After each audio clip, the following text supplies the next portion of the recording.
लोग पढ़ रहे हैं nationalism in India. Nationalism in India में हम लोगों का लास्ट टॉपिक हम लोग पढ़े थे, वो पढ़े थे सिविल डिसोबीडियंस मूवमेंट में लोगों को क्या रोल रहा। हम लोगों ने देखा था उसमें कि जो आपके रिच पेजेंट्स थे उनका क्या रोल रहा, पुअर पेजेंट्स ने किस प्रकार कंट्रीब्यूट किया। हम लोगों ने देखा था कि इंडस्ट्रीज लोग और वर्कर्स लोगों ने कैसे डिफरेंटली अपनी तरफ से जो रोल प्ले करना था सिविल डिसोबीडियंस मूवमेंट में वो किया। साथ ही साथ हम लोगों ने देखा था लास्ट में कि विमेन जो थी, विमेन किस प्रकार से इस पूरे मूवमेंट के में अपनी सिग्निफिकेंस रखने के बावजूद भी कहीं भी पॉलिटिकल एरेना में कोई इम्पोर्टेंट शो नहीं कर पाई या उनको कोई भी इम्पोर्टेंस गेन नहीं कर पाई, कोई भी पोजीशन अचीव नहीं कर पाई। तो हम लोग इस तरह से सिविल डिसोबीडियंस मूवमेंट को देख चुके हैं। हम लोग देख चुके हैं मूवमेंट क्या था, किस तरह से लोगों ने इसमें रोल प्ले किया था। आज का हमारा टॉपिक है the limits of civil disobedience. आज ये चैप्टर खत्म हो जाएगा।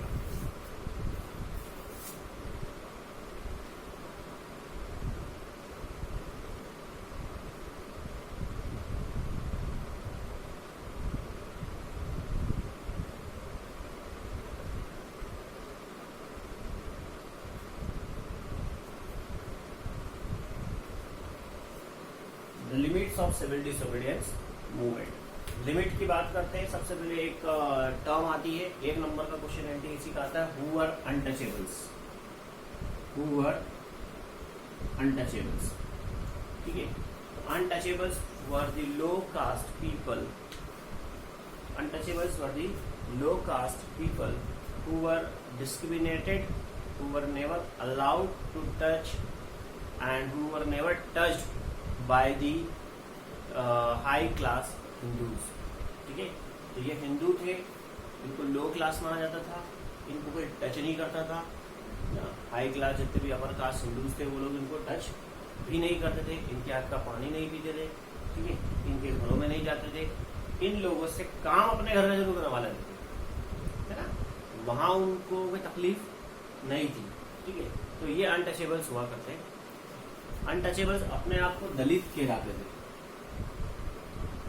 दलित, और दलित का मतलब होता है डिप्रेस्ड, दबे हुए लोग। दलित जो होते हैं वो अपने आप को जो दलित जो होते हैं उसका मीनिंग होता है डिप्रेस्ड, बहुत ही दबे हुए, दमन करे हुए लोग।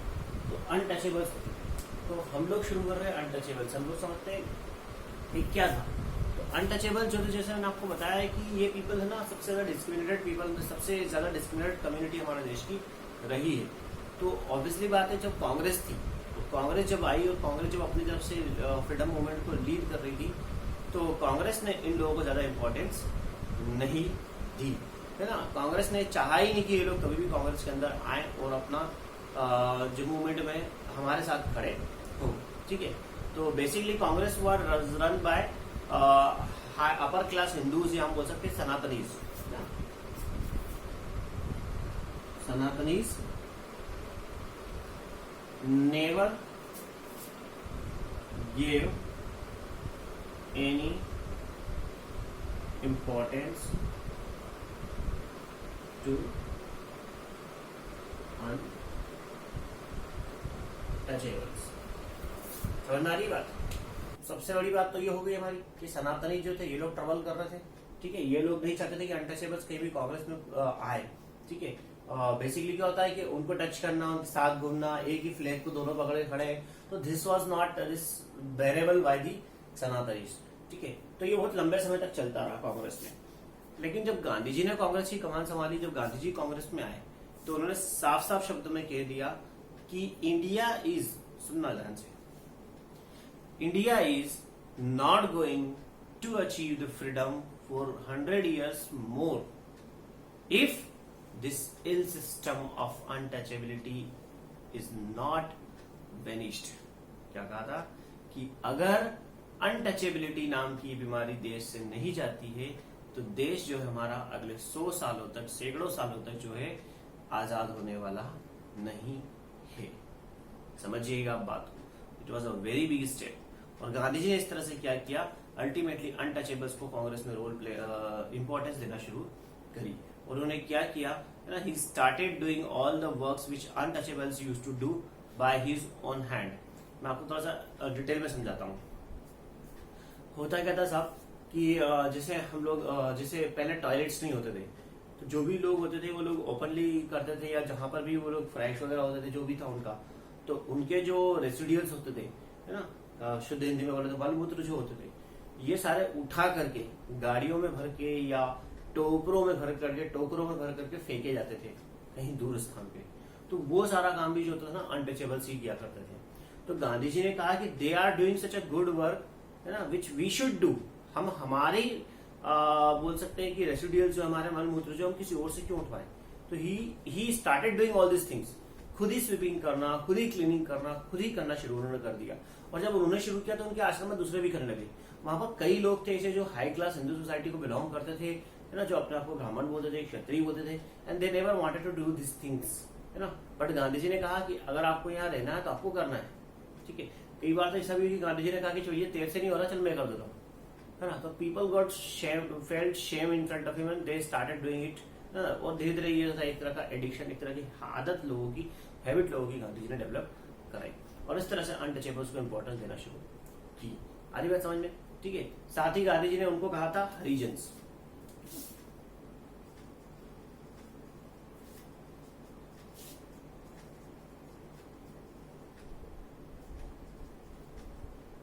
हरिजन, हरिजन मतलब गॉड्स चिल्ड्रन, है ना, कि भगवान के बच्चे। हरि मतलब गॉड होता है, कृष्ण भगवान का नाम था, ठीक है। जन मतलब पीपल या लोग, तो भगवान के जो बच्चे हैं उन्हें हरिजन कहा जाता है। तो गांधी जी कॉल कि भैया भगवान का काम तो ये कर रहे हैं धरती पे आकर के, है ना, और आप लोग इनको अनटचेबल और आप इनको लोअर कास्ट और आप इन लोगों को डिस्क्रिमिनेट जो कर रहे हैं, दैट इज टोटली रॉन्ग। ठीक है, आगे बढ़ते हैं। अब ये जो थे दलित, ये अपने आप को खुद ही जो थे ना अनटचेबल, खुद ही अपने आप को लो फील करते थे, ठीक है। और जब कांग्रेस में आने के बाद में भी इनको कहीं ना कहीं बहुत ज्यादा ये लोग सिविल डिसोबीडियंस मूवमेंट में बोल सकते हैं सपोर्ट नहीं कर पाए, ठीक है। कई जो थे दलित तो दे वांटेड सेपरेट इलेक्ट्रोल्स, है ना, ठीक है। बहुत सारे दलित जो थे दे वांटेड सेपरेट इलेक्ट्रोल्स, ठीक है। बताया जा रहा है इन 1930 1930 में, है ना, बी आर अम्बेडकर फॉर्म्ड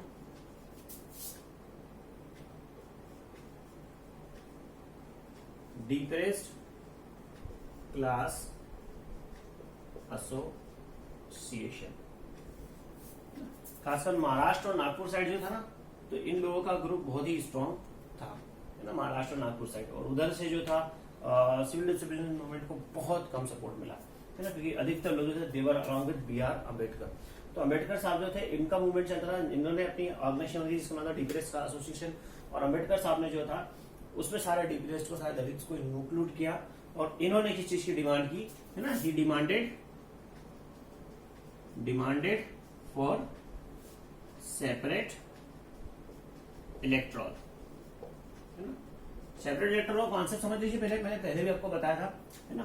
तो सेपरेट इलेक्ट्रॉल जो होते हैं ना, इसका मतलब होता है साहब कि हम लोग जो है जनरल इलेक्शन में पार्टिसिपेट नहीं करेंगे, हमारी पर्टिकुलर कम्युनिटी के लिए आप लोग अलग से इलेक्शन कंडक्ट कराएं, है ना। तो दे वांटेड सेपरेट इलेक्शन, है ना, इलेक्शन अलग से मानते थे। वो किसी प्रकार के जनरल इलेक्शन में पार्टिसिपेट करना नहीं चाहते थे, है ना। This was a huge thing, बड़ी बात थी। अब बी आर अम्बेडकर साहब 1930, है ना, जनरल इलेक्शन में पार्टिसिपेट करने से मना कर रहे थे और कह रहे थे हम लोग सेपरेट इलेक्ट्रॉल करें। तो इस डिमांड को एक मूवमेंट के तौर पर वो चलाए जा रहे थे हमारे भारत देश में। लेकिन जब राउंड टेबल कॉन्फ्रेंस 2 हुई, है ना, याद है ना, राउंड टेबल कॉन्फ्रेंस 2, तो आरटीसी 2 जब हुई, जब लंदन में इनको मौका मिला, तो जब सारे कम्युनिटीज को लीड करने वाले लीडर्स वहां पर थे, तो then he raise his demand over there. समझना रही बात। तो राउंड टेबल कॉन्फ्रेंस 2 में बी आर अम्बेडकर साहब ने कहा कि वी वांट सेपरेट इलेक्ट्रॉल्स, जहां पर गांधी जी के थॉट्स, ओपिनियन जो थी, इनके ओपिनियन से क्लैश हो गई। गांधी जी सेड कि नहीं भैया ये तो नहीं हो सकता, this I will never let happen, because he believed, Gandhi ji का ऐसा विश्वास था कि अगर दलित लोगों को अलग कर दिया गया, सेपरेट इलेक्ट्रॉल दे दिया गया, तो उनकी ग्रोथ और उनका डेवलपमेंट बहुत पिछड़ जाएगा। और कहीं ना कहीं आगे चल के फिर वापस वही सिर्फ चालू होगा सनातनी जो दलित की आपस में लड़ाइयां, ठीक है। तो गांधी जी ने कहा कि ये तो नहीं होने दूंगा मैं, इलेक्शन तो जनरली होंगे, ठीक है। और इस तरह से देखा जाए तो जो राउंड टेबल कॉन्फ्रेंस 2 थी वो हमारी ठीक से चल नहीं पाई, वो हम लोगों की फेल हुई थी, आपको याद होगा मैंने बताया था, ठीक है। तो आरटीसी 2 फेल होने के पीछे एक रीजन, बड़ा रीजन ये भी था। अब RTC 2 फेल हो गई थी साहब, है ना। उसके बाद में गांधी जी ने अम्बेडकर साहब अपनी जिद पर लगे थे कि मैं तो सेपरेट इलेक्ट्रॉन लेकर ही रहूंगा। ब्रिटिश जो थे इनको एंटरटेन करते, ब्रिटिश तो चाह रहे थे कि ये लोग आपस में लड़ लें, तो ब्रिटिश इनको एंटरटेन कर रहे थे। बोले बिल्कुल सही कर रहे हो भैया, बिल्कुल सही, यही काम करना है आपको ना, बिल्कुल आप तो सेपरेट डिमांड करो, है ना। वो तो यही चाह रहे थे। Ultimately Gandhi ji started doing fast. Gandhi ji ने फास्ट अनटू डेथ का डिसीजन दिया, है ना, कि भैया जब तक मेरी बात जो है, अम्बेडकर जब तक अपनी जिद नहीं छोड़ेंगे तब तक बोले जो मैं उपवास करूंगा आजीवन, मतलब वो बोल सकते ना आमरणम उपवास, है ना, कि भैया भूख पे बैठा भूखा ही रहूंगा, मैं खाऊंगा नहीं जब तक कि मैं मेरी मौत नहीं हो जाए। लोगों ने समझा अम्बेडकर जी को कि he is a big leader, respecting, he is senior to you. तो अम्बेडकर साहब फिर आए, एट द डिस्कशंस नेगोशिएशंस हुए, और नेगोशिएशन के बाद में जो था, है ना, एक पैक्ट साइन हुआ। इसको हम बोलते हैं पूना पैक्ट। कब हुआ? सितंबर 1932 में। सितंबर 1932 pact was sign between Gandhi and Ambedkar. ठीक है, गांधी जी और अम्बेडकर के बीच में एक पैक्ट साइन हुआ, है ना। और इसमें क्या हुआ? इट गेव दलित्स, या हम बोल सकते हैं depressed class people reservations into all provincial and both legislative elections।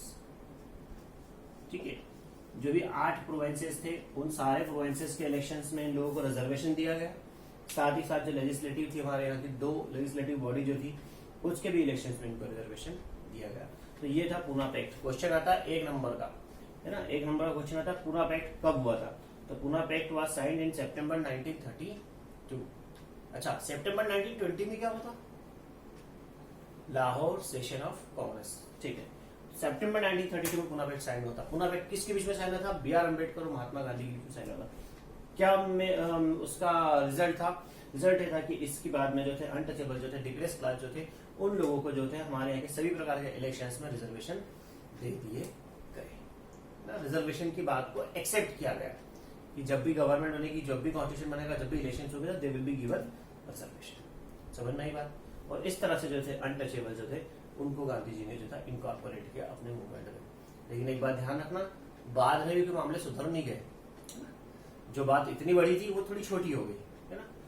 ठीक है, इतने बड़े लीडर अम्बेडकर साहब से हो सकता है कुछ लोग डर करके उनके सामने अनटचेबिलिटी को फॉलो नहीं करे हों, लेकिन बाद में जो तो जब अम्बेडकर साहब नहीं रहते होंगे तब कहीं ना कहीं टीजिंग करना और टॉन्टिंग करना ये चीज तो कंटिन्यू रहा ही होगा।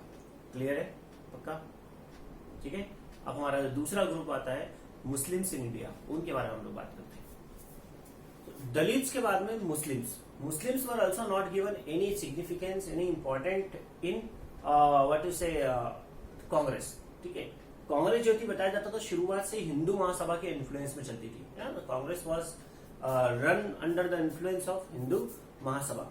जब मुस्लिम्स लोग कांग्रेस से कनेक्ट होना चाह रहे थे तो उनको कनेक्ट इतना आसानी से कनेक्ट वो नहीं हो पा रहे थे, है ना। टिल द ईयर 1927 उन लोगों का कांग्रेस के साथ इनकॉर्पोरेट होना बहुत डिफिकल्ट सा लग रहा था। हालांकि 1920 में गांधी जी ने बिफोर नॉन कॉर्पोरेशन खिलाफत मूवमेंट थोड़ा सा शुरुआत जरूर किया था, जिससे कि कुछ मुस्लिम जो थे उनको गांधी जी पर ट्रस्ट भी हुआ था। लेकिन सही मायने में देखा जाए तो 1927 तक तो कुछ ऐसा होने वाला नजर नहीं आ रहा था, है ना। तो क्या बोलते हैं? Till 1927 Muslims were not given any importance in Congress. अच्छा, ये बात पार्शियली ट्रू है ना, पूरी तरह से आप नहीं बोल सकते, क्योंकि बहुत सारे ऐसे मुस्लिम भी थे जिनको गांधी जी ने बहुत पसंद किया था, और गांधी जी ने तो बहुत सारे लोगों को इसमें कांग्रेस में अच्छे पोजीशंस पे भी रखा था। अब कहानी शुरू थी 1928 में मोहम्मद अली जिन्ना, सुना ही होगा आप लोगों ने, है ना, the father of nation of Pakistan, है ना, पाकिस्तान के राष्ट्रपिता जब बोलते हैं।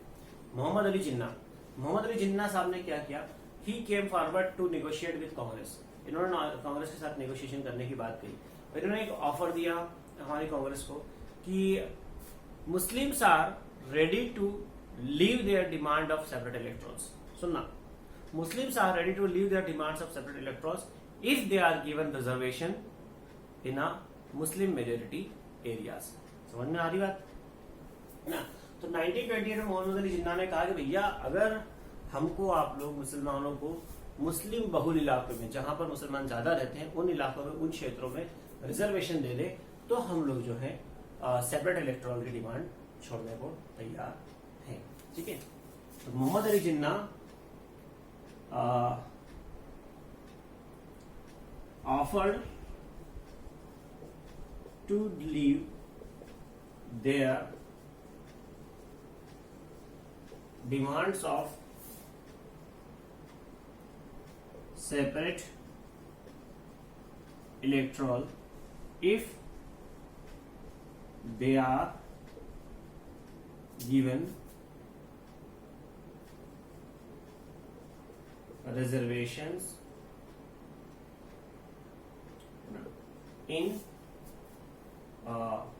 especially Bengal and Punjab। जो मुस्लिम बहुल इलाके थे जहां पर मुसलमान ज्यादा रहते थे, उन क्षेत्रों में वो चाह रहे थे कि रिजर्वेशन उनको दिया जाए, खासकर बंगाल और पंजाब में। तो उनकी ये डिमांड 1928 में थी, 1927 से ही चल रही थी एक्चुअल में देखा जाए तो। समझ में आ रही बात। अब इसके बाद में 1928 में ऑल पार्टी कॉन्फ्रेंस होती है। क्या होती है? ऑल पार्टीज कॉन्फ्रेंस कब होती है? 1928 में। इस कॉन्फ्रेंस में कांग्रेस के हिंदू महासभा के, है ना, हिंदू महासभा लीडर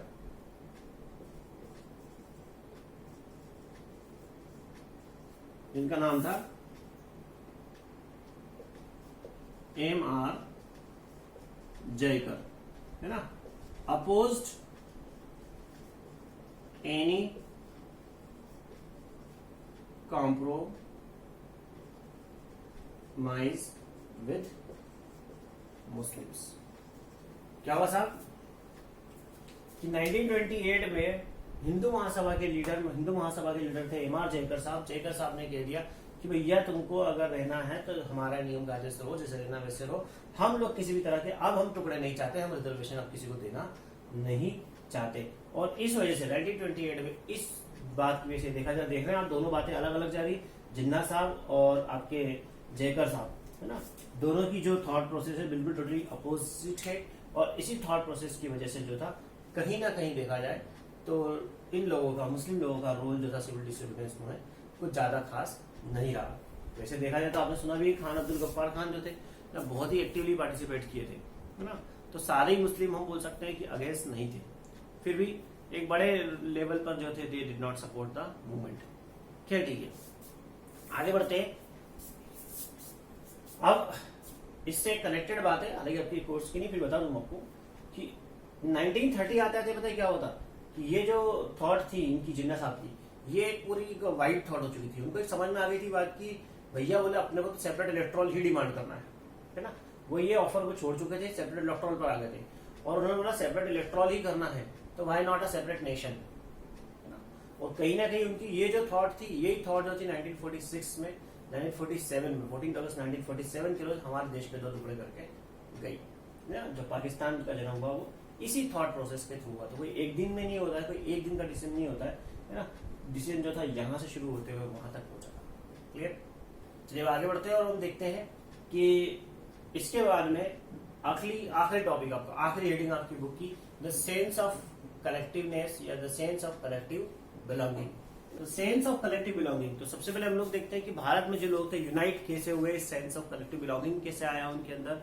ये सारी चीजें हम लोग एक तरह देखा जाए ऑलरेडी पढ़ चुके हैं, पर हम लोग देखने वाले हैं कि एग्जैक्टली सिंबलाइजेशन क्या था, एलिगरी क्या थी, इन सब चीजों पर हम डिस्कस करेंगे। हम लोग already chapter 1 nationalism in Europe में, ये सारी चीजें डिस्कस कर चुके हैं यूरोप के सेंस में. Now we are going to discuss all this things in the sense of India. ठीक है, तो सबसे पहले हम लोग देखते हैं कि यूनाइटेड मूवमेंट की बात की जाए, है ना, कि जब पीपल विल बी यूनाइटेड, है ना, तो यूनाइटेड मूवमेंट जब होने लगे, जब लोगों को जोड़ करके सब लोग आपस में मिल करके मूवमेंट करने लगे, तो डेफिनेटली लोगों में देश के प्रति अटैचमेंट बढ़ने लगा. तो दोनों बातें साइमल्टेनियसली गई, है ना. पीपल यूनाइट, है ना, ये united movement fill the feelings, united movements give the feeling of nationalism, है ना. और वही बात हो रही कि when they had the nationalism feelings then only they unite, है ना. तो सब लोग यूनाइट कब हुए, जब उनके अंदर नेशनलिज्म के आइडियाज थे, उनके अंदर ऐसे विचार थे कि हाँ सबको साथ करना और बिल्कुल अपने अपने एक ही देश, अपना देश, अटैचमेंट, है ना. और जब साथ में काम करने लगे थे तो अटैचमेंट कैसा होने लगा और बढ़ने लगा. तो यूनाइटेड मूवमेंट्स की वजह से, साथ में काम करने की वजह से भी कहीं ना कहीं नेशनलिज्म, ये सेंस ऑफ कलेक्टिव बिलोंगिंग आया, है ना. यूनाइटेड मूवमेंट्स गिव, है ना, या इंक्रीज्ड नेशनलिज्म. ठीक है, ये एक बात होती है. समझ आई बात की है. तो एक चीज तो ये थी. दूसरी बात कि हम लोग, जैसे हम लोगों ने देखा था यूरोप में फीमेल एलिगरी यूज की जाती थी, जर्मेनिया. ठीक है, जो हमारे फीमेल एलिगरी कौन थी भारत में, फीमेल एलिगरी की हम बात करें तो हमारे भारत में कौन थी वो, भारत माता.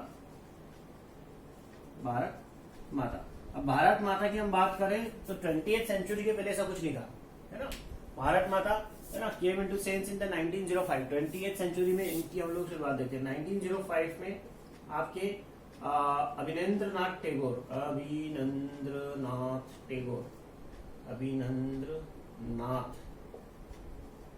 टैगोर, इन्होंने एक पेंटिंग बनाई जिसमें उन्होंने भारत माता को बनाया बेसिकली, है ना. तो भारत माता जो बनी शुरुआत में, तो आप लोगों ने देखा होगा बिल्कुल 4 हाथ और बिल्कुल त्रिशूल हाथ में, और बिल्कुल ऐसा फोटो आपको ग्रुप में आपके, है ना, दिखेगा. पेज नंबर 71 पर आप देखोगे तो भारत माता के दर्शन आपको बहुत अच्छे से हो जाएंगे. ठीक है, तो अभिनंद्रनाथ टैगोर ने क्या किया, भारत माता को जो एक बिल्कुल ह्यूमन रूप दे दिया, बिल्कुल भगवान वाला, गॉडेस वाला रूप दे दिया. माता मतलब भगवान भी होते हैं ना, तो भगवान वाला रूप दे दिया. और लोग बिल्कुल, अब सारे लोग कनेक्ट होने लगे, तो माता हमारे देवी, हमारी भगवान है बोले ना. तो they started worshipping the Bharat माता.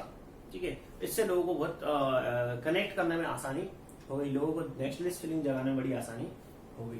ठीक है, इसके अलावा हम लोग बात करते हैं कि हमारा जो बोलते हैं वंदे मातरम लिखा गया. वंदे मातरम ये भारत माता की वर्शिप के लिए लिखा गया. ठीक है, लिखने वाले कौन थे, हाँ, बंकिम चंद्र चट्टोपाध्याय. ठीक है, तो बंकिम चंद्र चट्टोपाध्याय साहब ने क्या लिखा, वंदे मातरम लिखा, है ना. वंदे मातरम लिख दिया साहब. उसके बाद में तो वंदे मातरम जो सब जगह गाना बताने लग गए लोग, है ना. इस तरह का एक सॉन्ग होगा जो कि मतलब नेशनलिस्ट फीलिंग्स को बहुत ज्यादा बढ़ा रहा था. ठीक है, उन्होंने अपनी एक वो नॉवेल लिखी थी आनंद मठ, है ना, उसमें भी इसको ले लिया, इंक्लूड कर लिया ना. ठीक है, आनंद मठ में ना, आनंद मठ नॉवेल का नाम है, नॉवेल आनंद मठ, उसमें भी इन्होंने जो था इसको इंक्लूड कर लिया वंदे मातरम को, है ना. और उसके बाद में तो मतलब लोग बिल्कुल पढ़ने लगे. आनंद मठ एक कॉमनली रेड बुक हो गई.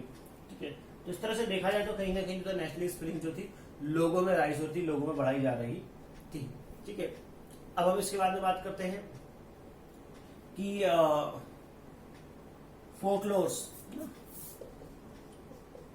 फोकलोर्स, कहावतें, मुहावरे, है ना. ठीक है, फोक टेल्स इनको हम बोलते हैं ना, सॉन्ग्स. ठीक है, इनका भी बहुत बड़ा रोल हमारे यहाँ पर रहा. ठीक है, कविताएं, पोम्स, ये सब के माध्यम से भी लोगों को कनेक्ट किया जाने लगा, लोगों को जोड़ा जाने लगा. हम बात करते हैं रविंद्रनाथ टैगोर ने खुद ने बहुत सारी कविताएं करेक्ट की थी ना.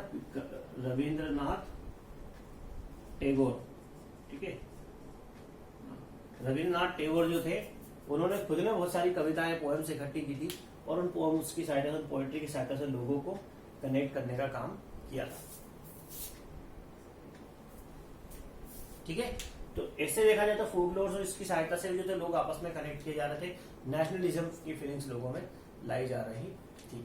फिर आता है हमारा ट्राई कलर. जब स्वदेशी मूवमेंट चला, स्वदेशी मूवमेंट में हमारा ट्राई कलर फ्लैग चलता था, है ना. और उसके कलर्स होते थे रेड, ग्रीन एंड येलो, ठीक है, ये फ्लैग चलता रहा। तो स्वदेशी मूवमेंट का टाइम पर रेड ग्रीन येलो वाला चला। ये कहाँ पे हुआ था? बेसिकली बंगाल से शुरू हुआ था। कहाँ पे हुआ था? बंगाल में, ठीक है। फिर गांधी जी जब आए तो गांधी जी ने अपना नया फ्लैग डिजाइन कर लिया, ठीक है, स्वराज मूवमेंट के टाइम पर, है ना। स्वराज के टाइम पर उन्होंने अपना नया फ्लैग डिजाइन किया जिसमें कलर लिए रेड, ग्रीन एंड व्हाइट, ठीक है।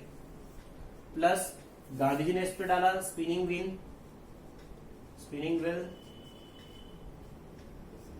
स्पिनिंग व्हील डाला, ठीक है। और स्पिनिंग व्हील पे क्वेश्चन आया एनटीएससी में कि स्पिनिंग व्हील किस चीज को रिप्रेजेंट करता है? तो स्पिनिंग व्हील रिप्रेजेंट करता है सेल्फ हेल्प, आत्मनिर्भर बनो, मोदी जी बोलते ना। तो आत्मनिर्भर बनने पे सेल्फ हेल्प को रिप्रेजेंट करता है कौन? Spinning wheel. तो गांधी जी ने अपना ये स्वराज फ्लैग भी दिया था। तो the colours can be asked, NTSC में कलर्स पूछे गए, एनटीएससी में व्हील के बारे में पूछा गया है, ठीक है। ऐसे करके बहुत सारी चीजें एनटीएससी में पूछी जाती है। आप ध्यान रखिएगा, इसमें से एलिगरी वाले में से बहुत सारे एनटीएससी के क्वेश्चन है। नंबर 1 क्वेश्चन कि भारत माता किसने पोर्ट्रे की? रविंद्रनाथ टैगोर ने। कब की? 1905 में की, ठीक है। वंदे मातरम किसने लिखा? बंकिम चंद्र चट्टोपाध्याय ने। वंदे मातरम कौन से नॉवेल का हिस्सा है? तो आनंद मठ का है, ठीक है। और फोक लोर्स कविता इकट्ठे करने वाले व्यक्ति कौन थे? रविंद्रनाथ टैगोर। हमारा नेशनल एंथम किसने लिखा? रविंद्रनाथ टैगोर ने लिखा, ठीक है। स्वदेशी मूवमेंट के टाइम पर नेशनल फ्लैग क्या था? तो रेड, ग्रीन और येलो कलर का था। कहाँ पे बना था? बंगाल में डिजाइन हुआ था। स्वराज मूवमेंट में जो फ्लैग यूज किया गया था उसको किसने डिजाइन किया था? गांधी जी ने किया था। कौन से कलर थे? रेड, ग्रीन, व्हाइट कलर थे। उसके ऊपर क्या बना हुआ? उस पर स्पिनिंग व्हील बना हुआ था। स्पिनिंग व्हील क्या चीज रिप्रेजेंट करता है? वो सेल्फ हेल्प जो हमारी रिप्रेजेंट करता है। तो ये सारी बातें जो आपकी है ना सेंस ऑफ कलेक्टिव बिलोंगिंग में आ रही है, अभी खत्म नहीं हुआ है, ठीक है।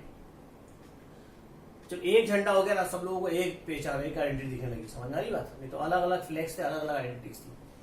बात यहाँ खत्म नहीं हुई, बात और आगे बढ़ी, ठीक है। अगली जो हमारे बाद में, इसके बाद में जो और भी जो लोग थे जिनकी वजह से हम लोग कनेक्शन क्रिएट कर सकते हैं, कनेक्शन देख सकते हैं, और भी कुछ चीजें थी, जैसे ग्लोरिफिकेशन ऑफ इंडियन हिस्ट्री।